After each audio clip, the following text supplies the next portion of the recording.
So welcome everyone. It's exactly 12 o'clock. My name is Barbara Hanratty. I'm Professor of Primary Care and Public Health at Newcastle University. This webinar is one of a series hosted by the NIHR Healthy Ageing Policy Research Unit. We're a collaboration between the universities of Newcastle and Manchester and the London School of Economics.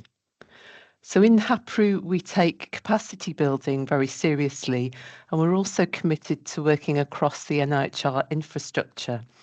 Today, we're showcasing that commitment with presentations from 4 PhD students from Newcastle and Manchester universities. All of them are funded by the Dunhill Medical Trust in association with the host university and aligned to both the Policy Research Unit and other NIHR infrastructure in the host universities. So each of our presenters is going to talk for around 10 minutes. We then will take 1 or 2 questions. And in the interest of time, I would ask that if you have a question you'd like to put to the presenter, that you type it into the chat or the Q&A function whilst they're talking. We'll aim to close the meeting 5 minutes before the hour. So now I'm going to hand over to our first presenter and hope that the IT goes without a hitch. So our first speaker is Chanel Gleamer from the University of Manchester. Hi, good afternoon, everyone. So in my presentation, I will present a narrative review on frailty as a global health challenge in need of local action, which was published in BMJ Global Health as an analysis.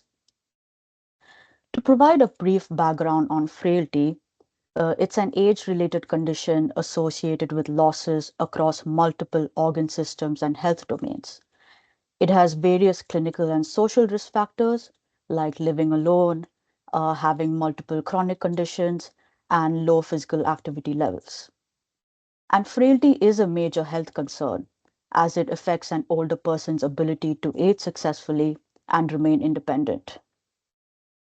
It's also becoming a global health challenge because population aging trends are no longer restricted to high-income countries. By 2050, 80% of older people will live in lower income countries, and frailty's complex health and social care needs will strain health systems that already face resource limitations.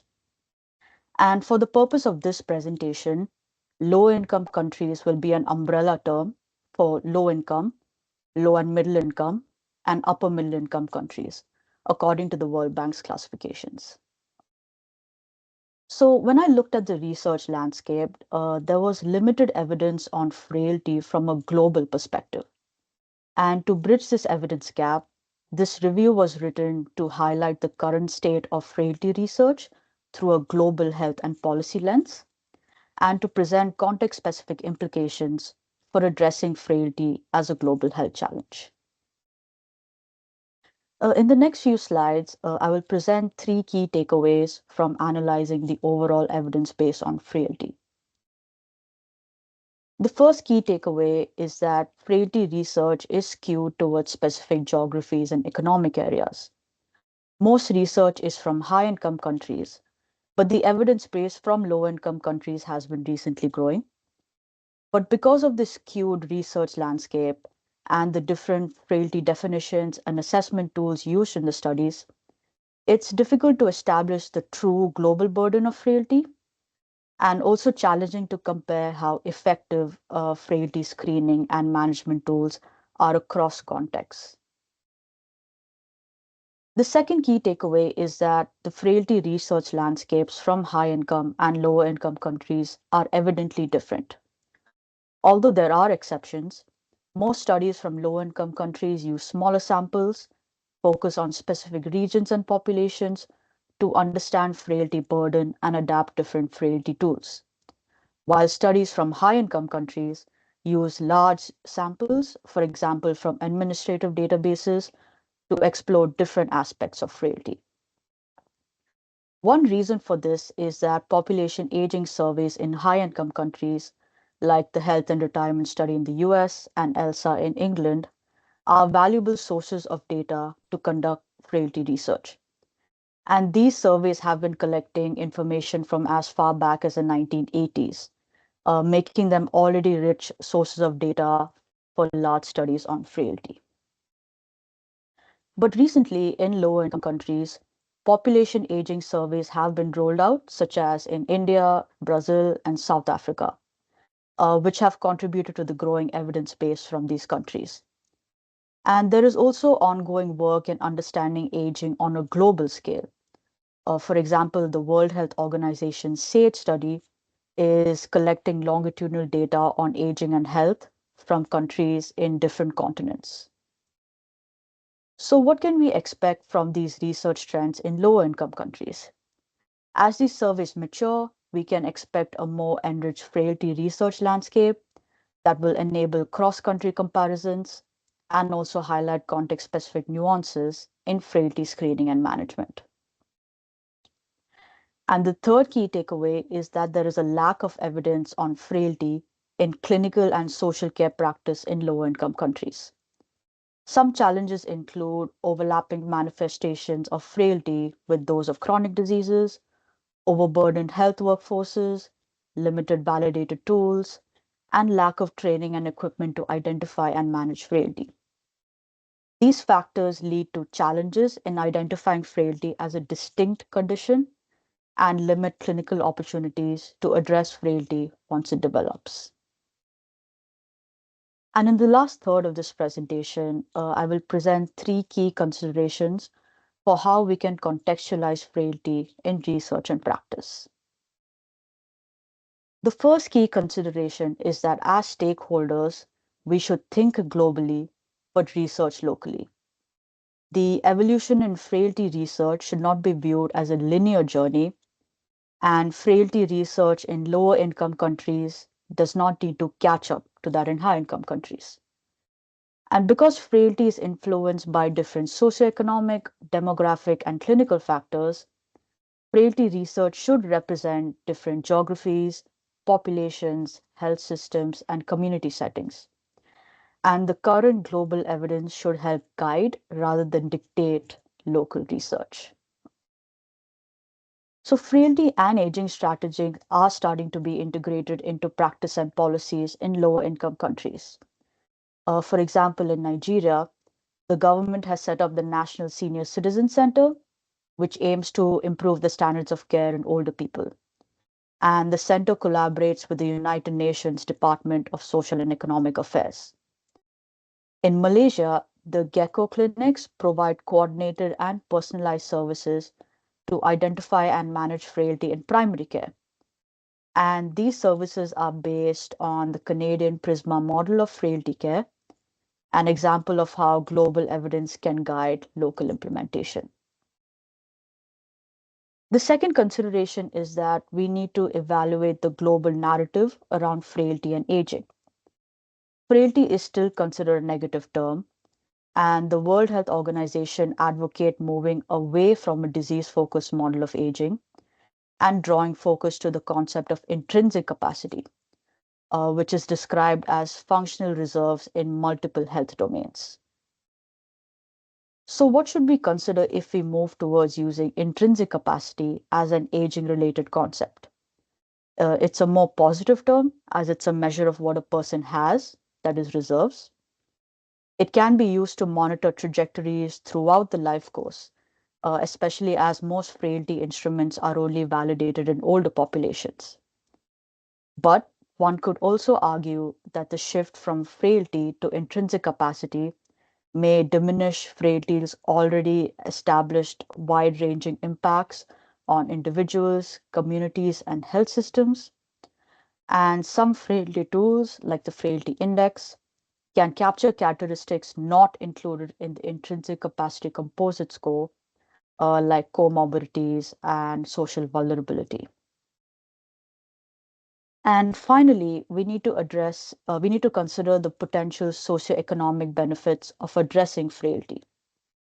In the review, we highlight that frailty should be considered in healthcare practice and policy in lower income countries for several reasons.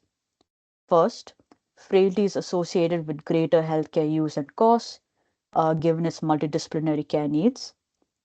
Second, although the evidence is mixed, frailty is associated with socioeconomic factors. So the burden of frailty may be greater in certain subpopulations in low-income countries, which can then further widen health and social inequities. Third, frailty can affect the economic productivity of older people aged 55 and over, who are now making up a larger share of the labor workforce globally. So prime economically productive years may be spent in being frail, which can have adverse impacts on public health expenditure, pension contributions, and also the long-term economic health of a country. And finally, frailty is potentially reversible if identified early, which can allow early intervention and prevent catastrophic health events related to falls and hospitalization. So regarding future directions, we should consider adapting existing frailty screening tools, interventions, and clinical guidelines for local populations. Explore intrinsic capacity as an indicator of aging over the life course. Address the social determinants of health to tackle frailty in both high-income and lower-income countries, and build supportive collaborative systems between high-income and low-income countries, as is being done in Nigeria with the National Senior Citizen Center. Thank you for listening and happy to answer any questions. Thank you, Chanel. So we have one question in the chat, so I'll go straight to that. And Chris has asked, are there ways to address frailty in low and middle income countries contexts which would be fit for the resources available in those countries? For example, nutrition, exercise, and so on. Yeah, so when I looked at the studies from frailty research from low-income countries, they've worked with local populations, so small specific regions, and they've used different frailty assessments. So there's a lot of studies on understanding the prevalence of frailty and establishing normative values for frailty, but not much on what to do after frailty is identified.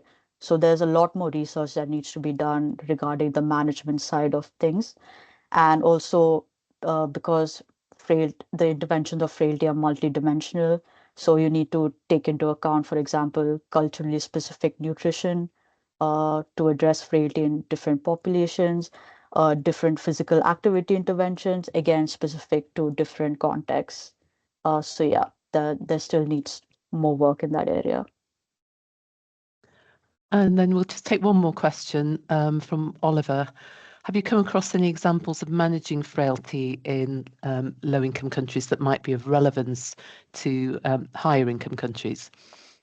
No, I haven't come across specific studies from low-income countries regarding management specifically, but I think there's some research around, for example, things like Tai Chi and more context-specific physical activity interventions that still need to be explored. So it's very, very preliminary at this level. Yeah, thank you. I think that's the important point that chimes with your points about it not being a linear journey and low-income countries not catching up. So thank you very much for your presentation. Thank you. Any questions that we don't have time to answer in the chat, we will actually circulate by email, and a recording of the presentations will go on our YouTube channel after the event. So I'm going to move on now to Georgia Townsend, who's from Newcastle University, and the next three presentations are all focused on multiple long-term conditions. So Georgia, your slides are looking great, so over to you. Perfect. Can everyone hear me okay?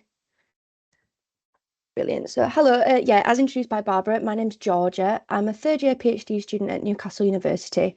And today I'm going to be talking to you about one of my projects, which is looking at regional differences in risk factors for multiple long-term conditions.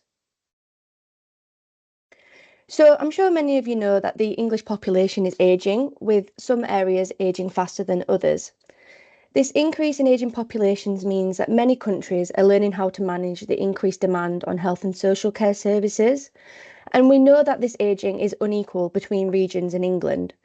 From 2021 to 2023, among the regions of England, the highest male healthy life expectancy at birth was observed in London, which was 63.9 years. This was 7 years higher than in the North East. So with people living longer and this clear difference in healthy life expectancy by region, we need to gain an understanding of older adults' health across all aspects, including looking at multiple long-term conditions, which is where this piece of work comes in. And looking at this through a regional lens is important, as we can already see this regional disparity in healthy life expectancy. So it's important that we look at other factors as well. So the aim of this work was to look at the association between potential risk factors and multiple long-term conditions by region in England. This was done using data from the English Longitudinal Study of Ageing, which is known as ELSA, and I used data from WIS 5 to 9, which ranges from 2010 to 2019, and there was around 8 to 10,000 people in each wave of this study. Multiple long-term conditions was defined. Georgia, sorry, yeah. your slides are not changing. Oh, have they not? Oh, is it changed now? No, that's very strange. 1 second, I'll stop sharing and share again. No, they've moved now. Oh, sorry. Okay, I'll share again. I spoke too soon about technical hitches, so if you just reshare. I think it's my laptop, so if they don't move along, my laptop fan's really loud, so I don't know if it's just not agreeing with what's going on. But I'll share again.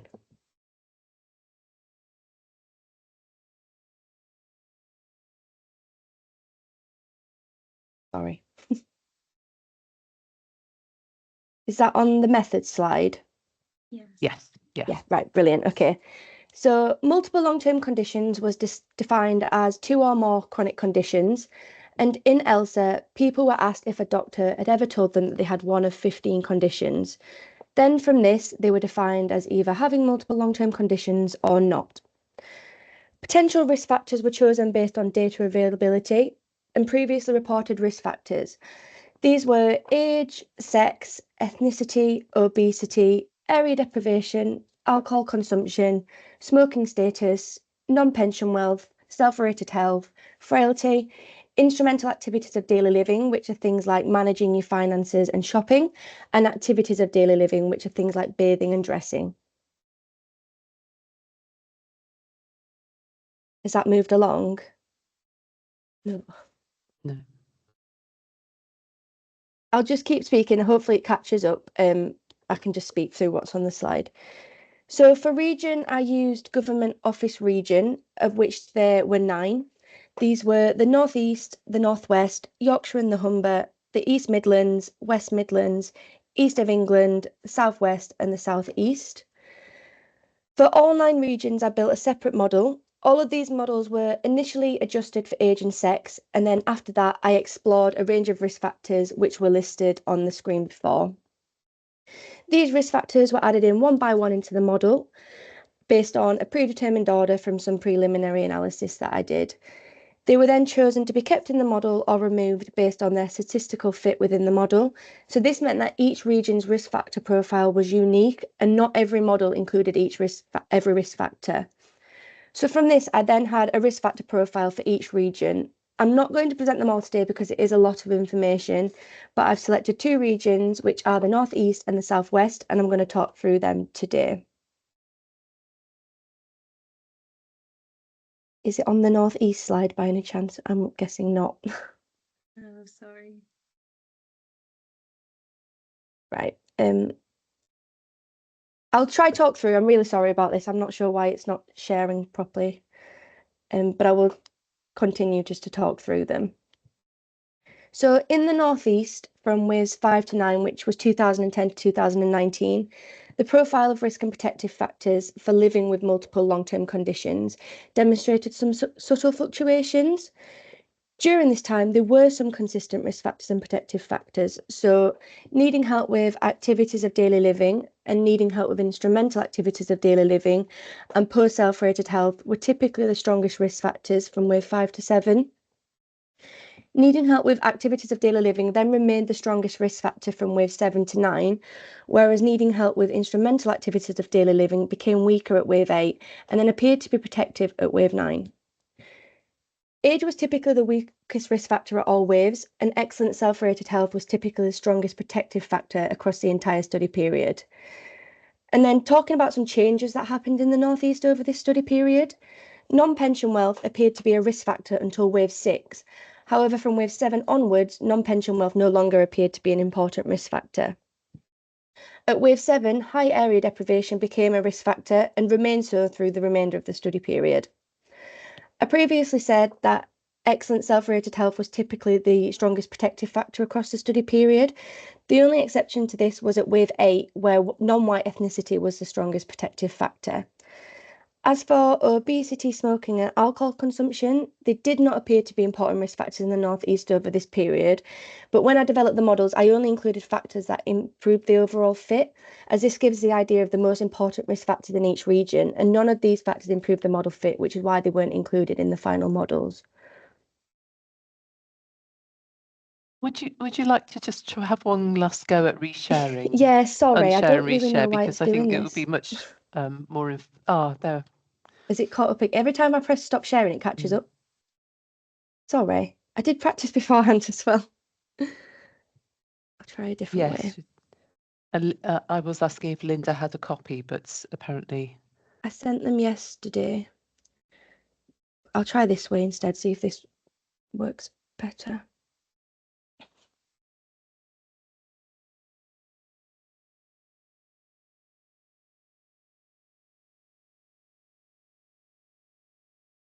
Is that better?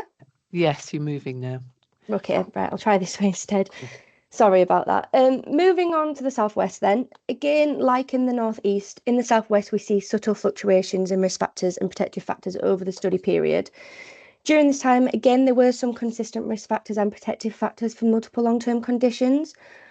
Poor self-rated health was typically one of the strongest risk factors across the entire study period in the southwest, and excellent self-rated health was the strongest protective factor at every time point. Age was typically the weakest risk factor at all waves, and unlike in the northeast, in the southwest, obesity appeared to be an important risk factor at all waves. And then for factors that changed over time, smoking and frailty were risk factors only at wave 6, and at this time, being frail was the strongest risk factor for living with multiple long-term conditions. Help with at least one activity of daily living became one of the strongest risk factors at wave 7 through to wave 9, but it does appear to become slightly weaker over this time period. Non-pension wealth appeared to be an important risk factor until wave 7, whereas it wasn't at wave 8 and 9. And at wave 8, high area deprivation becomes an important risk factor, with it being the strongest risk factor in the model at wave 9. So just to kind of sum all this up, some risk factors and protective factors remained consistent between the regions and over time. For example, poor self-rated health and assistance with activities of daily living typically remained the strongest risk factors across the entire study period. Age was predominantly the weakest risk factor, and excellent self-rated health was typically the strongest protective factor at every wave for both regions. However, other risk factors did vary between region and they did fluctuate in importance over time. So this was things like deprivation, obesity, smoking and frailty. Some future work for this project may be to have a look at the profile of individuals for certain risk factors to kind of see what may be driving these differences in risk factor by region. And just to highlight the importance of this work, this identification of these regional variations in these risk factors could inform targeted policies to address inequalities in healthy ageing, and this could help to improve the health of older English population. Thank you for listening. I'm really sorry about the technical mishap with the slides, but if there's any questions, I'm happy to take some by email as well if anyone wants anything else answered. But thank you. That's great. Well done, Georgia. And you have the unique distinction of being the first IT glitch we've had in this webinar series. So I'm so sorry about that. That's okay. So I haven't got any questions in the. Okay. First question was, how are you defining frailty? So frailty was defined based on the Fried phenotype. So I used a few different variables thrown in ELSA to calculate this. And this was actually based on a method that someone from Newcastle University developed, also using ELSA. So I've based it on what other people have done within the same data set. Okay, I haven't got any other question in the chat. So I was going to ask if you had any thoughts about why the risk is varying over time in the way that you've described? Yes, so that's a really good question. There are a lot of reasons this could be happening. It's not something I've dug too deep into yet because I've just finished this piece of analysis. But off the bat, my kind of first thoughts about this is it could be due to some changes in health and lifestyle trends over time.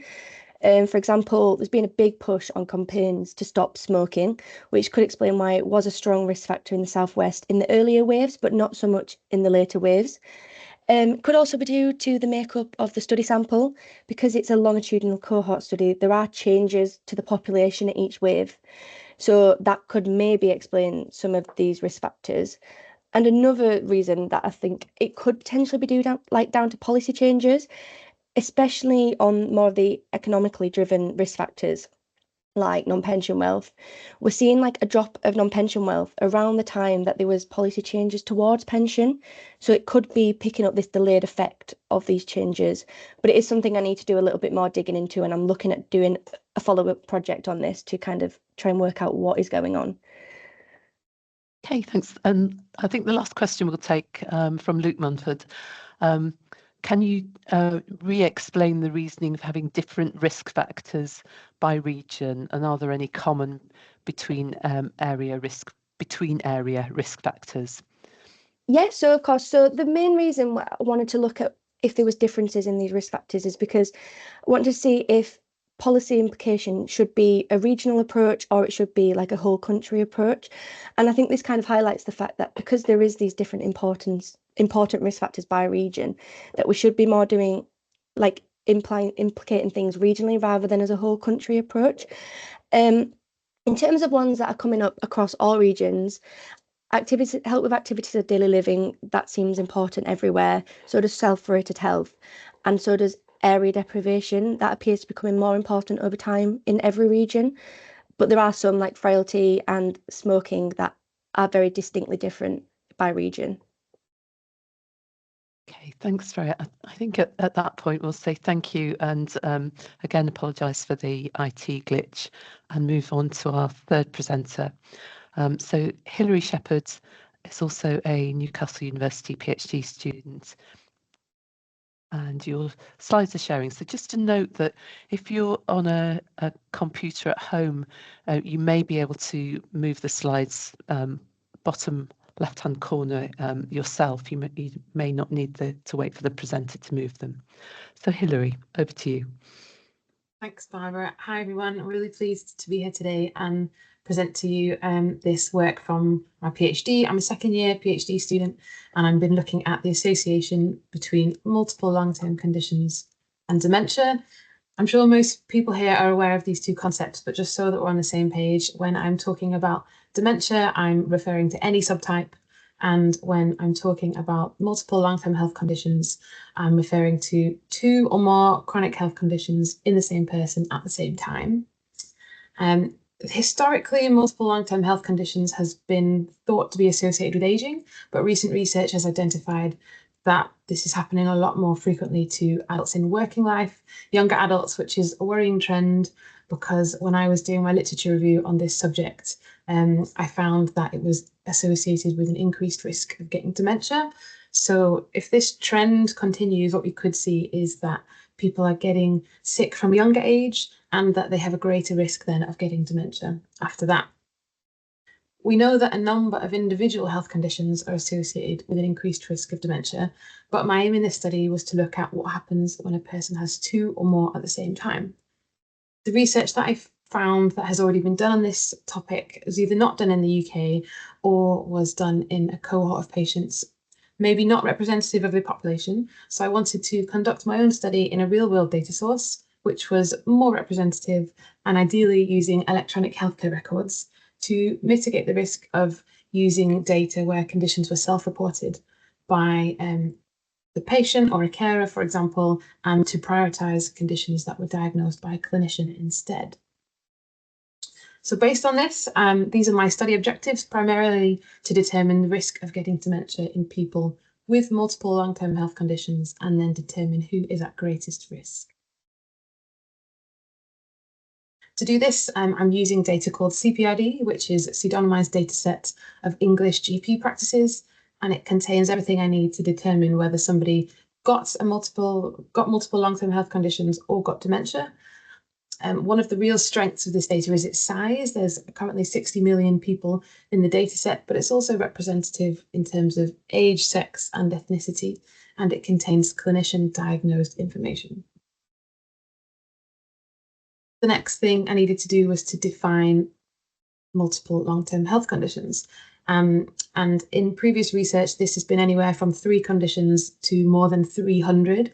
So I picked a pragmatic approach of 36 conditions, which you can see here. This has been previously defined and validated by a research group in Cambridge. I wanted to use a definition which has already been validated so that I could compare my findings with what's already been published. So for the purposes of my study, any 2 or more of these conditions constitutes having multiple long-term health conditions. The next thing I had to do was to search for these things in my data. So what I can see in the data is everything that happened to a patient in between the day they registered at the GP and the day they left the GP. So I can see whether they got one of these conditions, many of these conditions, and whether they got dementia. At a population level, that looks a bit more like this. I can see of all the people who met my inclusion criteria, who had health conditions and who didn't, and of those who got dementia and who didn't. This is my table 1. So 6 million people met my inclusion criteria, split roughly down the middle in terms of sex. And I have an average of 15 years of follow-up time to look at, which is the amount of time between registration start and registration end at the GP. And these are my primary results. I used a test called Cox regression to look at the risk of getting dementia in people who do have those long-term health conditions in comparison to people who do not. I found that there's more than twice the risk of getting dementia in people who do have 2 or more of those long-term health conditions. This is adjusted for sex, year of birth, for deprivation, for competing risk of death, and for the total number of conditions that somebody has, and still we're finding this increased risk. I used the same Cox regression to look at the risk of getting dementia in each of those 36 conditions to try and find the subgroup of people who had the greatest risk. And you can see here that those with a learning disability have more than 3 times the risk in comparison to those who do not have a learning disability. This refers to primarily Down syndrome, so it doesn't include autism or ADHD or any other type of learning disability. And again, this is adjusted for those same covariates. I wanted to confirm what I was finding by categorizing each of those 36 conditions into 12 what I'm calling body systems. This is firstly so I could see if there was one type of condition or one kind of cluster of conditions that was driving that risk, but also so that I could reduce the chance that I'm finding significant results by chance, which may well happen when I'm running 36 individual Cox regressions. So these are my 12 body systems of interest. And I ran the same Cox regression and found that neurological conditions present the greatest risk of getting dementia. You can see on the right here what constitutes a neurological condition, and every body system has a hazard ratio, and neurological conditions closely followed by chronic kidney disease comes out on top. This doesn't mean that cancer is protected, it just means that it's lower risk in comparison to all the other body systems. So the conclusions I'm drawing from this work is that, yes, in my data and in my sample, multiple long-term conditions do have a greater risk of developing dementia. Therefore, managing long-term conditions is absolutely key, especially for neurological conditions and learning disabilities, as it could result in a reduction or delay in the onset of dementia.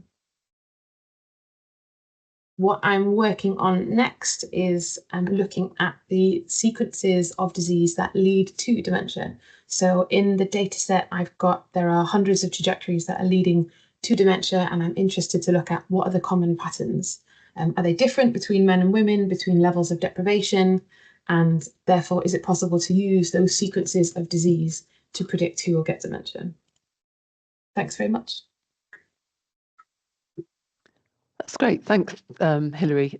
Brilliant. And thanks to the IT tech gods as well. So that all went well. So can I just start by asking, I'm not sure if you mentioned it, but whether the number of conditions influences the risk of dementia? Yes, this is something that I looked at, and number of conditions has a dose-response relationship with increasing risk of dementia. So 2 conditions is roughly 2.5 times the risk. And then I also looked at what is the risk if you have 3 conditions, if you have 4 conditions, all the way up to 5 or more, which is more than 4 times the risk. So we're finding that it's increasing in line with the number of conditions that somebody has. And this is you can see this even more strongly if you look at how many conditions somebody has at baseline, and we're seeing that same pattern. So there's a related question in the chat from Matthew about asking if you're going to go on and look at clusters of conditions rather than body systems.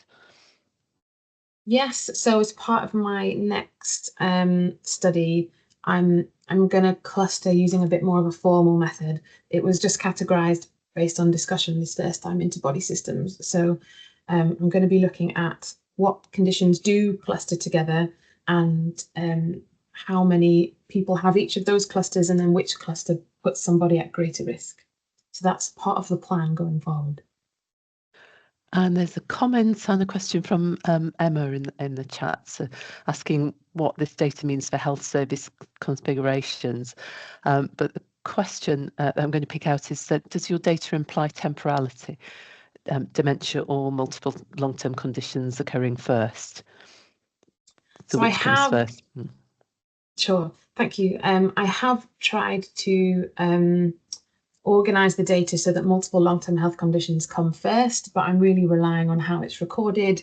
I don't know necessarily all the details of those conditions. So, for example, dementia might have a really long lead-in time, and so we don't really know when those things started. We just know when they were diagnosed. So I can't necessarily infer causality from this, but I have tried to make kind of like a washout window. So I'm removing any events that happen directly before a dementia diagnosis. I'm removing any events which happened within 12 months just to double check what I'm finding. But even so, I'd hesitate to infer causality. Okay, that's great. Well, your talk's generating, like the others, a lot of interest in the chat, but because of time, I'm actually going to move on to our final speaker. So thanks, Hilary. And last but not least, we have Freya Thompson, who's taking us to a different research paradigm with a qualitative study, also based at Newcastle University. So over to you, Freya. Hello everyone. So as Barbara said, I'm Freya Thompson. I'm a third year PhD student in Newcastle University, funded by the university and Dunhill Medical Trust. I'm also a member of the Age Research Group based at Newcastle, and this presentation is on my scoping review, which explores perceptions of hospital care quality according to people living with multiple long-term conditions, also known as MLTC. For clarity, the definition of MLTC I'm working with is 2 or more co-occurring health conditions that have lasted for or are expected to last for 12 months or more, and those conditions can be mental, physical, or infectious. Many of you are likely aware that MLTC is one of the most important challenges facing medicine in the 21st century, and many aspects of our health and social care system are not currently designed or equipped to deliver care effectively for people with MLTC. So I also want to introduce Admission, which aims to transform understandings of MLTC in people admitted to hospital. Admission is a research collaborative funded by the UKRI and NIHR Strategic Priorities Fund. It's made up of an interdisciplinary team across 5 UK universities, led by the Age Research Group and the Ageing, Sarcopenia and Multimorbidity theme at the NIHR Newcastle BRC. I was able to get involved in Admission due to my supervisory team's roles as co-investigators. I'm really grateful to have had the opportunity to undertake a PhD aligned with Admission, along with the Dunhill Medical Trust, the Newcastle BRC, and the MLTC Cross NIHR collaboration. So, onto the focus of this presentation. I wanted to do a scoping review in order to map the existing literature and identify gaps, which would help me in developing further studies for my PhD project. And the first step, like many studies, is to identify the research question. I used this PICO framework through which I identified my population, phenomenon of interest, and context, which led me to the following research question. According to existing research, how have people living with multiple long-term conditions perceived the quality of care that they receive in hospitals? To identify relevant studies, I used 5 databases and the following inclusion and exclusion criteria. To be included, studies could be qualitative, quantitative, or mixed methods, but not protocols, commentaries, etc.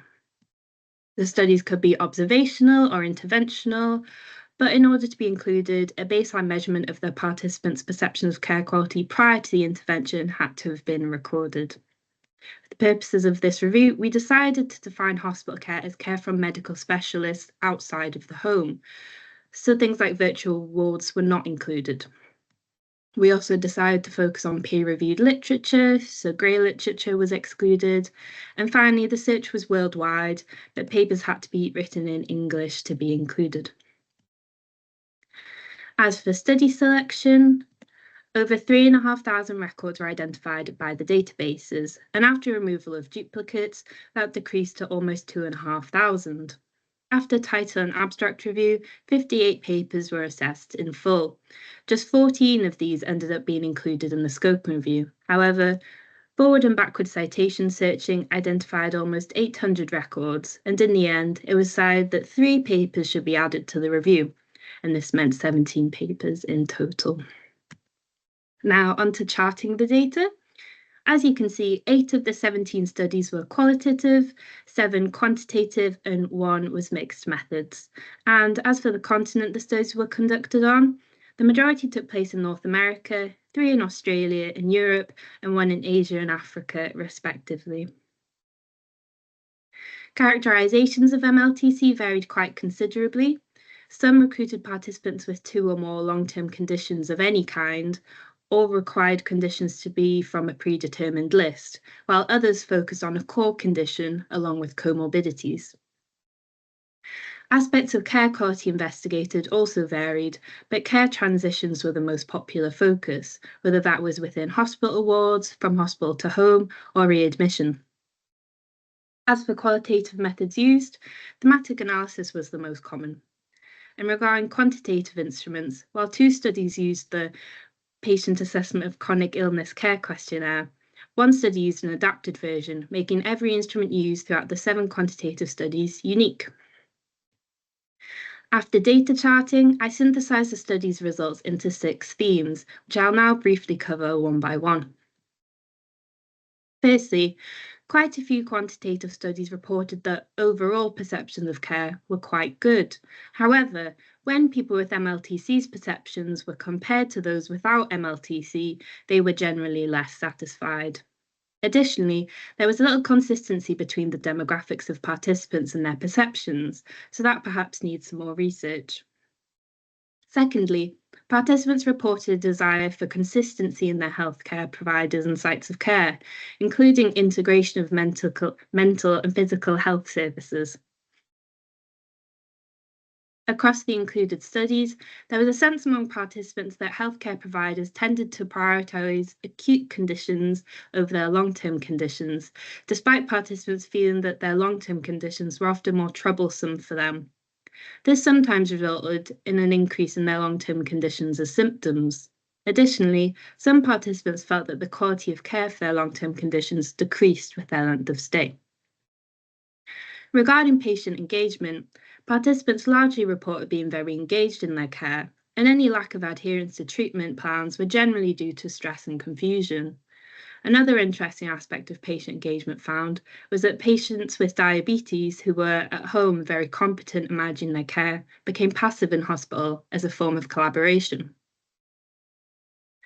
In terms of provider-patient communication, some participants felt that they were completely overloaded with information and jargon by healthcare providers, while others actually felt they didn't receive enough information. In either case, this was quite distressing to participants. And In general, it was found that tone and attitude are really important. Participants expressed not wanting their care to appear a chore to their providers, and a gesture as simple as offering a glass of water was said to mean a lot. And finally, when being discharged, it was reported that care plans did not include care for long-term comorbidities. And while several participants expressed wanting to continue their relationship with the hospital, they saw discharge as the end of their contact. So, in conclusion, while the 17 included studies in this review were very varied, one overarching theme was the participants' desire for person-centred care. As for gaps in the literature, as demonstrated earlier, most of these studies were conducted in North America, with few elsewhere. That includes England, where only one quantitative study took place. And regarding elements of care quality investigated, while varied, I did find that some aspects of care quality often included in care quality frameworks were not covered, such as the participants' perceptions of their safety or the hospital surroundings. Whether these aspects of care quality simply don't matter to people with MLTC or just haven't had the opportunity to be explored is something I've been taking forward into the second and third work packages of my PhD project. The former involves conducting qualitative semi-structured interviews with a diverse sample of 25 adults living with MLTC, while the latter is analyses of 41 contributions to a mass observation project directive entitled Everyday Living with Multiple Long-Term Health Conditions. For those of you who are unfamiliar with mass observation, it's a unique social history archive that engages a panel of volunteer writers from across the UK on a wide range of topics and elicits very rich and intimate data due to the anonymity of the contributors. Both of these studies aim to understand how people living with multiple long-term conditions perceive care quality in hospitals and explore factors that influence those perceptions. With both studies being aligned in terms of aim, this will enable method triangulation, therefore leading to a more comprehensive understanding of the phenomena under study. I'm currently at the stage of analysis for both of these studies, and the paper based on my scope review is to be published at Health Expectations, so watch this space. Thank you so much to my funders, supervisors, everyone who supports me, and thank you for listening. Thank you, Freya. Great presentation. Haven't got any questions in the chat yet, so if you'd like to ask a question, please pop that into the chat. I wonder if whilst we're waiting, you'd like to just briefly say something about the mass observation project. I imagine it's not familiar to everyone. Yeah, definitely. So the mass observation project, they have an archive housed at University of Sussex. It's definitely quite unique and really valuable in terms of social history, because it's been going on for many years, and they engage a panel of volunteer writers from across the UK, as I said, in seasonal directives, which invite responses to a wide range of topics relating to everyday life in Britain. For example, along with the Multiple Long-Term Conditions Directive, there were two others on, I believe, the Israel-Palestine conflict and seasons. So it's on a really wide range of topics that they get invited to write about. And they are very rich and intimate, but they can also be quite messy as well, because everyone decides to interpret the questions in different ways, decides to write in different ways. Some people don't even write. They might use images, draw, write poetry, or write music, something like that. So yeah, it's just really interesting, and I think that it's a really good window into life, really, and all of those complexities. Yeah. And potentially a source that more of us should be accessing and really making use of. Perhaps, Quick question in the chat from Oliver about your inclusion criteria, which I think was something like care delivered by a healthcare professional outside the home. And the question is, does that include GP care? No, I think because GPs are considered more generalists, I think that's it. Whereas the specialists do more like secondary and tertiary care, that's what we included, yeah, because the admission project and my project is specifically about hospital care, yeah, but yeah. But it can be interpreted in different ways, can hospital care, which is why for the purpose of the scope review we tried to define it quite clearly. Yeah. Okay, thank you. I think at that point, just going to say a huge thank you to all the presenters and also PRU colleagues Linda and Anusa for organisational help. The presentation will be on our on our YouTube channel. There'll be a link from our webpage, and we would invite you to join us again on the 19th of March. This will be the second in the series of Dunhill Medical Trust funded PhD student webinars, and that topic is around promoting a healthy ageing, approaches to physical activity for the older adults. So physical activity focused presentation 19th of March at 12 o'clock. So thank you again, and many thanks to the people who've dialed in to support our students, and we hope you found it really informative and interesting. Thank you.